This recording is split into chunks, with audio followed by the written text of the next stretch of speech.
Presiden Prabowo Subianto menyindir vonis ringan terhadap koruptor. Presiden berharap vonis korupsi, apalagi kerugian negara ratusan triliun, dihukum hingga 50 tahun penjara. Bagaimana mewujudkan vonis yang lebih berat kepada koruptor? Kita akan bahas bersama Menteri Koordinator Politik Hukum dan Keamanan periode 2019-2024 Mahfud MD. Selamat malam Prof. Mahfud, terima kasih sudah bergabung di Sapa Indonesia Malam. Selamat malam, Cynthia. Ya, terima kasih Prof. Selamat tahun baru juga. Prof, kalau kita sempat mendengar sindiran dari Presiden Prabowo Subianto yang menilai bahwa hukumannya harusnya lebih berat untuk para koruptor. Bagaimana Anda menilai pernyataan dari Presiden tersebut? Ya bagus, alhamdulillah, karena selama ini yang lebih banyak bersuara itu kan masyarakat sipil ya, lalu perguruan tinggi dari pejabat pemerintah semua diam, baru sesudah Pak Prabowo bicara yang lain ikut bicara. Tapi apapun itu bagus. Cuma memang pedoman hukuman tertinggi itu di Indonesia itu kalau menyebut angka berdasar KUHP yang baru sekarang, kalau angka itu tidak sampai 50 tahun, tapi itu maksudnya hanya untuk menunjukkan semangat ya. Kalau angka itu maksimal 20 tahun. Tetapi yang lebih berat dari itu tidak harus 50 tahun. Tapi berapa? Hukuman seumur hidup. Itu sudah tertinggi. Bisa juga dengan hukuman mati kalau masalahnya luar biasa dan sangat selektif. Dia tuh hukuman mati, kemudian kalau 10 tahun belum dieksekusi dan berkelakuan baik bisa diubah menjadi seumur hidup. Itu hukuman maksimal yang bisa dilakukan sekarang. Dan itu menurut saya semangat dari Pak Prabowo ini saya kira patut kita sambut dengan gembira untuk masa depan pemberantasan korupsi di Indonesia. Cynthia. Oke, hukumannya ini berdasarkan perundang-undangan 20 tahun, hukuman seumur hidup ataupun hukuman mati. Dan untuk kasus Harvey Mois sendiri kan sudah masuk didaftarkan untuk banding. Lalu apakah dengan pernyataan Presiden Prabowo ini bisa membuat hakim pengadilan tinggi lebih concern lagi untuk menjatuhkan vonis nantinya? Kita berharap begitu, hakim pengadilan tinggi maupun Mahkamah Agung kalau nanti terpaksa kasasi, itu harus concern dengan masalah ini. Rasa ketidakadilan atas vonis Harvey yang sekarang ini sungguh luar biasa. Orang lain bisa dihukum 20 tahun, 18 tahun dengan dakwaan korupsi yang hanya kira-kira 30 triliun, 5 triliun. Bahkan Budi Said itu kan hanya 1,1 triliun, hukumannya 15 tahun. Itu kan 1/300-nya dari apa yang dilakukan oleh Harvey Mois. Oleh sebab itu menurut saya dalam pengalaman pengadilan tinggi juga pernah menambah hukuman, pernah memperkuat, itu sering kali terjadi. Bahkan menghukum orang yang tadinya dibebaskan seperti Henry Surya itu dibebaskan, tapi akhirnya sesudah pemerintah naik kasasi itu langsung dihukum 18 tahun dengan denda 15 miliar karena memang pada waktu itu korupsinya ya triliunan, tapi tidak sampai 300 triliun juga. Tapi saya ingin menunjukkan bahwa Mahkamah Agung bisa mengoreksi atau pengadilan tinggi juga bisa mengoreksi dan menaikkan hukuman yang telah dijatuhkan kalau dianggap terlalu rendah. Begitu, Cynthia. Ini kan kalau kita bicara soal kejahatan korupsi kasus timah ini bisa dikatakan kejahatan lingkungan yang berdimensi terhadap korupsi seperti itu. Dan ini juga mencederai rasa keadilan karena seperti tadi kita sudah jabarkan juga ada beberapa kasus korupsi lainnya yang hukumannya tidak sebanding dengan kerugian saat ini 300 triliun rupiah. Apa yang bisa dilakukan jaksa penuntut umum agar bisa memberikan rasa keadilan tidak hanya bagi negara tapi juga bagi masyarakat Indonesia? Jaksa penuntut umum harus membuat memori bandingnya semeyakinkan mungkin bahwa Harvey Mois dengan korupsinya yang berjamaah ini betul-betul merugikan keuangan negara. Bukan perekonomian negara, tapi keuangan negara sebanyak 300 triliun. Dan itu yang harus dibuat di dalam memori banding. Karena yang kemarin seperti kita katakan rasanya tidak adil. Memang kita tidak boleh mengintervensi hakim. Betul. Hakim itu independen dan Ya. boleh punya keyakinan untuk memutus. Tapi supaya diingat bahwa orang yang dipuji-puji seperti yang kasus Tanur di Surabaya itu kan ketika memutus bebas, mula-mula orang mengatakan bahwa hakim yang memutus itu adalah seorang nasionalis, seorang yang sangat bagus, pantas mendapat penghargaan, kan dibela begitu oleh sesama hakim, terutama oleh atasannya. Ternyata dia korupsi, ternyata menerima suap dan ditangkap. Dan sekarang mulai terurai di mana saja dia menerima dan di mana saja dia menyimpan uang dan di mana membagi. Belum lagi Gesarov Tanur.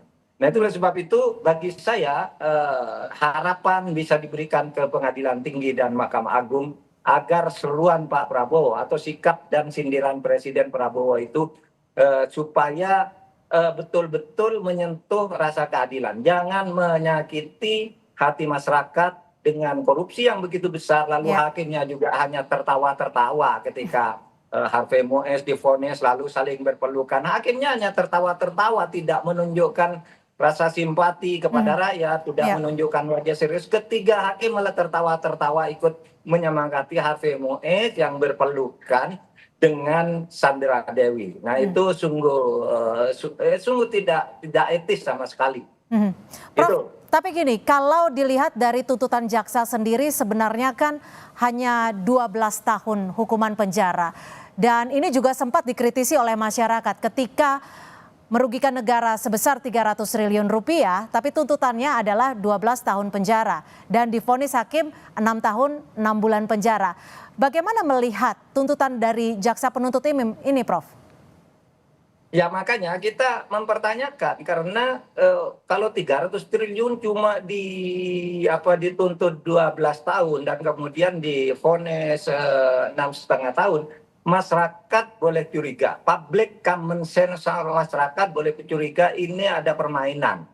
Ya, ini ada rekayasa, ada main mata, ada deal. Sebab pembandingnya sehari sesudah Harvey Mois ini, Budi Said divonis 15 tahun penjara hanya dengan korupsi 1,1 triliun. Bayangkan itu lebih dari 2 kali lipat, 2,5 kali dari yang dihukumkan kepada Harvey Mois yang 300 triliun yang didakwakan. Nah oleh sebab itu jaksa juga jangan main-main. Masyarakat itu punya logika dan masyarakat yang menafsirkan hukum, yang bisa menafsirkan hukum dan mencari dalil-dalil, itu sekarang udah banyak, tidak bisa dikuasai oleh jaksa. Hakim juga tidak boleh main-main, kami punya bukti, kami punya keyakinan. Ya bisalah, selalu begitu sejak dulu kalau normatifnya. Oleh sebab itu saya berharaplah sindiran Pak Prabowo ini bisa menjadi pendorong bagi kita semua, bagi bangsa Indonesia untuk melawan korupsi sebesar-besarnya. Saya pakai. Oke. Kita masih membahas terkait vonis ringan terhadap Harvey Mois bersama dengan Menko Polhukam periode 2019-2024, Prof. Mahfud MD. Prof. Mahfud, kalau dilihat saat ini kan bisa dikatakan pemerintah sebenarnya tidak bisa mengintervensi karena ini adalah kasus hukum, sudah ada domainnya masing-masing. Tapi di sisi lain, masyarakat Indonesia juga sebagian besar saat ini sudah bisa lebih kritis dan melek hukum. Apa yang bisa dilakukan ketika kasus ini yang kini menjadi sorotan bisa menjadi pelajaran bahwa ketetapan hakim nantinya bisa menjadi efek jera bagi para koruptor? Ya, masyarakat, pemerintah memang tidak boleh intervensi, tapi pemerintah juga boleh menyatakan sikap. Dan berkali-kali pemerintah menyatakan sikap atas vonis yang terlalu ringan. Ya, itu memang boleh saja. Caranya gimana? Ya bisa naik banding, kemudian masyarakat juga bisa mengawasi melalui logika-logika yang dibangun sehingga menimbulkan public common sense yang tidak bisa ditolak. Itu saja caranya. Dan oleh sebab itu hakimnya kita awasi, jaksanya juga kita awasi bersama-sama lah. Begitu. Tapi Prof, kalau dilihat ini kita bicara masyarakat awam lah ya. Ketika jaksa penuntut umum menuntut 12 tahun penjara, tapi sindiran yang disampaikan oleh Presiden kalau bisa seberatnya atau 50 tahun. Apakah nanti divonis baik itu mungkin banding atau kasasi bisa lebih dari 12 tahun? Bisa, di dalam banyak kasus bisa gitu. terutama dulu zaman Mahkamah Agung di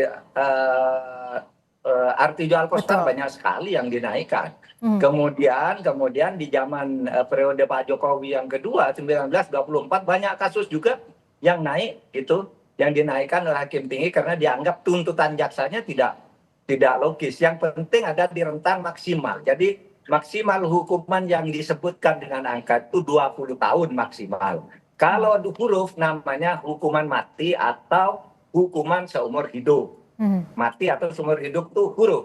Ya. Cuma mati itu sangat selektif dan 10 tahun tidak dieksekusi dan dalam keadaan berkelakuan baik itu bisa diubah menjadi hukuman seumur hidup. Tidak bisa berubah ke hukuman angka. Yang menjadi sorotan masyarakat juga adalah sempat ada dua pemikiran ketika bahas soal kerugian negara 300 triliun. Ada juga yang menyatakan bahwa itu kerugian yang bisa saja terjadi di negara Indonesia ketika kasus ini mencuat. Bagaimana Prof Mahfud melihat ini? Iya, yang waktu itu jadi perdebatan kan, apakah ini kerugian keuangan negara atau kerugian perekonomian negara. Kalau kerugian perekonomian negara itu biasanya tidak konkret tetapi berdasar perhitungan rasional. Seandainya tidak terjadi ini, negara akan punya ini jumlahnya misalnya sekian triliun. Tetapi kalau kerugian keuangan negara itu konkret angkanya, bisa dihitung dari APBN atau bisa dihitung dari produksi real yang ditransaksikan dan dihasilkan. Nah, kasus ini menurut Jampitsus Febri Ardiansah pada ketika orang mempersoalkan bahwa ini hanya perhitungan spekulatif atau asumsi gitu atau potensi, Febri Ardiansah waktu itu jelas mengatakan kepada publik ini bukan kerugian perekonomian tapi kerugian keuangan. Artinya uang itu konkret 300 waktu itu disebutnya 371 triliun. Ya. Tetapi sesudah masuk ke dakwaan itu menjadi 300 triliun. Tidak berubah 300 triliun itu.